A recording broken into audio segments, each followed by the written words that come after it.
Mechanism of photosynthesis. तो dear students, हम ये देखेंगे कि आप लोग स्टार्ट से छठी से पांचवी से अब तक एक केमिकल रिएक्शन पढ़ते आए हो, और वो केमिकल रिएक्शन है फोटोसिंथेसिस का, जिसमें एक सिंपल कॉन्सेप्ट दिया जाता है। और जो सिंपल कॉन्सेप्ट है वो ये है कि जो कार्बन डाइऑक्साइड है वो वाटर के साथ कंबाइन होती है in the presence of sunlight and chlorophyll, और वो मिलकर ग्लूकोज बना देते हैं, उसको फोटोसिंथेसिस कहते हैं। तो आज हम ये देखने वाले हैं कि असल में जो फोटोसिंथेसिस वाला रिएक्शन है, क्या वो सच में इतना सिंपल है, या वो भी नेक्स्ट कुछ स्टेप्स के अंदर डिवाइड हो गया है, और उसका मैकेनिज्म क्या है। Is it clear? तो बहुत ही सिंपल वर्डिंग में बहुत ही सिंपल सा कंसेप्ट दूंगा आपको, और जो चीजें यहाँ पर एमसीक्यूज के तौर पर आएंगे वो भी हम देखेंगे। तो let's start. What is photosynthesis, पहले इसके ऊपर एक बार नजरसानी कर लें। फोटोसिंथेसिस होती क्या है कि असल में जब आपके पास कार्बन डाइऑक्साइड जो कि प्लांट हवा से लेगा, और वाटर कहां से आ रहा है, रूट से आ रहा है, इन दोनों चीजों को कंबाइन करेगा किसकी मौजूदगी में, लाइट, सनलाइट की मौजूदगी में कंबाइन करता है। और साथ में क्या होगा डियर स्टूडेंट्स, साथ में यहां पर क्या होगा, क्लोरोफिल भी मौजूद होना चाहिए। तो क्लोरोफिल की मौजूदगी के अंदर वो कंबाइन करते हैं तो ग्लूकोज बन जाएगी, और साथ में एज अ बाय प्रोडक्ट के तौर पर आपके पास एक गैस बनती है, वो होती है ऑक्सीजन। तो अब हम ये देखेंगे कि क्या आपके पास जो फोटोसिंथेसिस है वो सच में ऐसे ही होता है। असल में अगर हम फोटोसिंथेसिस के मैकेनिज्म की बात करें, तो फोटोसिंथेसिस का जो मैकेनिज्म है वो दो स्टेप्स के अंदर डिवाइड हो गया। अब वो दो स्टेप्स कौन से हैं, उनमें से जो एक पहला स्टेप है वो है डार्क रिएक्शन, और जो दूसरा है वो है लाइट रिएक्शन। यानी कि जो मैकेनिज्म है वो आपके पास दो स्टेप्स में डिवाइड हो गया, light reactions and dark reactions. तो डियर स्टूडेंट्स, यहां पर देखें, लाइट रिएक्शंस ऐसे रिएक्शंस जिनको होने के लिए, जिनके लिए लाइट की मौजूदगी होना जरूरी है, जिन रिएक्शंस के लिए लाइट की मौजूदगी जरूरी है, या ऐसे रिएक्शन जो लाइट की मौजूदगी में हो रहे होंगे, उसे कहेंगे लाइट रिएक्शन। ठीक है, तो पहला पॉइंट ये आ गया कि लाइट रिएक्शन के लिए किस चीज का होना जरूरी है, presence of sunlight, because sunlight की मौजूदगी में ही होंगे, उसकी गैर मौजूदगी में ये नहीं होते।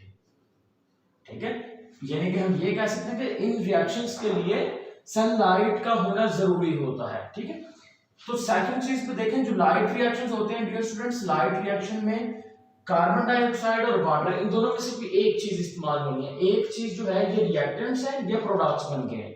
तो फोटोसिंथेसिस के जो दो रिएक्टेंट्स है, कार्बन डाइऑक्साइड एंड वाटर, तो उनमें से जो रिएक्टेंट है वाटर, वो कहां पर इस्तेमाल होगा, water is utilized in the light reactions. तो लाइट रिएक्शंस के अंदर वाटर यूटिलाइज होगा, और जो ऑक्सीजन रिलीज होनी है एज ए बाय प्रोडक्ट वाली गैस, वो भी कहां पर रिलीज होगी, वो भी लाइट रिएक्शंस में ही रिलीज होगी। ऑक्सीजन इज रिलीज्ड, ऑक्सीजन क्या होगी, रिलीज्ड होगी एज अ बाय प्रोडक्ट के तौर पर, वो भी किस में होगी, लाइट रिएक्शन के अंदर होगी। सबसे इंपॉर्टेंट यहाँ पर जो स्टेटमेंट है कि वो ये है कि जो लाइट रिएक्शंस होते हैं, लाइट रिएक्शंस के लिए सनलाइट का होना जरूरी होता है। और सेकंड पॉइंट, लाइट रिएक्शंस ऐसे रिएक्शन जिनमें एनर्जी रिच कंपाउंड्स बनते हैं, the reactions in which energy rich compounds are formed. अब एनर्जी रिच कंपाउंड कौन से होते हैं, एनर्जी रिच कंपाउंड हमारे पास दो होते हैं। एक तो होगा आपके पास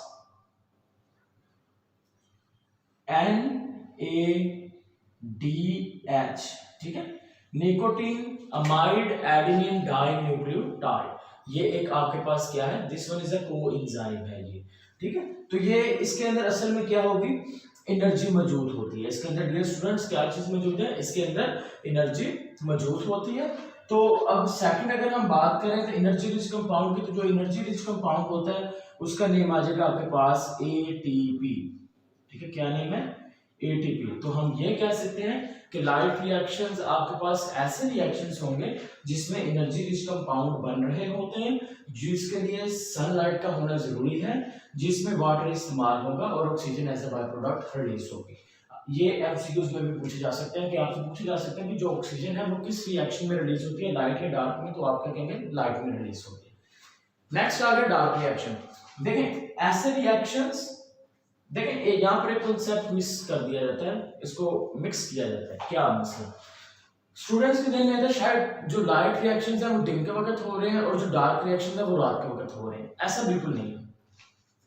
असली कॉन्सेप्ट ये है कि जो लाइट रिएक्शंस होते हैं इनके लिए सनलाइट का होना जरूरी है, लेकिन जो डार्क रिएक्शंस होते हैं डार्क रिएक्शंस के लिए सनलाइट का होना जरूरी नहीं होता, क्योंकि ये लाइट रिएक्शंस में कोई भी एनर्जी रिच कंपाउंड नहीं बनने वाला, राइट। तो डार्क रिएक्शंस ऐसे रिएक्शंस जो जिनके लिए सनलाइट का होना जरूरी नहीं है, उन रिएक्शंस को आप क्या नाम दे दोगे? Dark reaction. ओके, अब सेकंड चीज, सेकंड एक रिएक्टेंट वाटर तो इस्तेमाल होगा, पीछे क्या बच गया? Carbon dioxide. तो जाहिर बात है यहाँ पर क्या चीज इस्तेमाल होगी?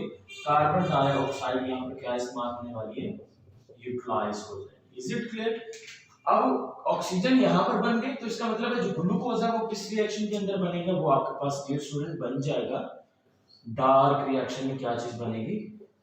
ग्लूकोज की फॉर्मेशन होगी। तो डार्क रिएक्शंस के दौरान हम क्या करते हैं? कार्बन डाइऑक्साइड को इस्तेमाल करेंगे, साथ में जो एनर्जी रिच कंपाउंड है उसकी एनर्जी को इस्तेमाल करेंगे, और एनर्जी को इस्तेमाल करने के बाद हम क्या करेंगे?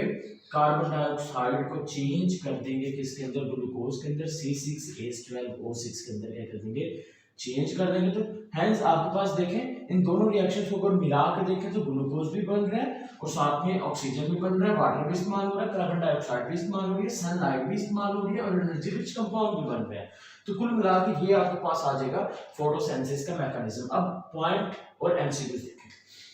लाइट रिएक्शंस कहां पर हो रहे हैं और डार्क रिएक्शंस कहां पर हो रहे हैं? डियर स्टूडेंट, अगर मैं एक ऑर्गेनेली की बात कर लेता हूं जिसका नाम है प्लास्टिड।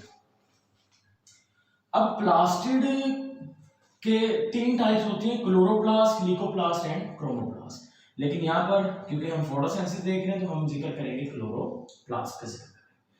अब इस क्लोरोप्लास्ट के अंदर यहाँ पर सैक लाइक कुछ थैलियां मौजूद होती हैं, सैक लाइक स्ट्रक्चर, उसको हम क्या नाम देते हैं? थैलाकोइड्स।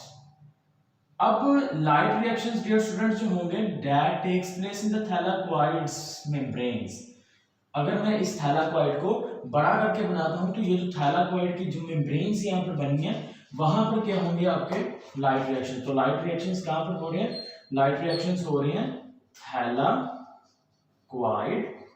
मेम्ब्रेन्स में। लेकिन उसके बरक्स अगर हम डार्क रिएक्शंस की बात करते हैं तो डार्क रिएक्शन होते हैं these are take place in the stroma. वो थैलाकोइड्स के मेम्ब्रेन में नहीं बल्कि थैलाकोइड के बीच में जो फ्लूइड मीडियम है जिसका नाम है स्ट्रोमा, तो वो कहां पर होंगे? They occurs in the stroma of thylakoid. वो थैलाकोइड के स्ट्रोमा में हो रहे हैं।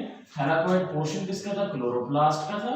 और क्लोरोप्लास्ट किसका पोर्शन आ गया था डियर स्टूडेंट? वो प्लास्टिड का आ गया था। तो कुछ इस तरह से केमिकल रिएक्शंस होता है फोटोसिंथेसिस।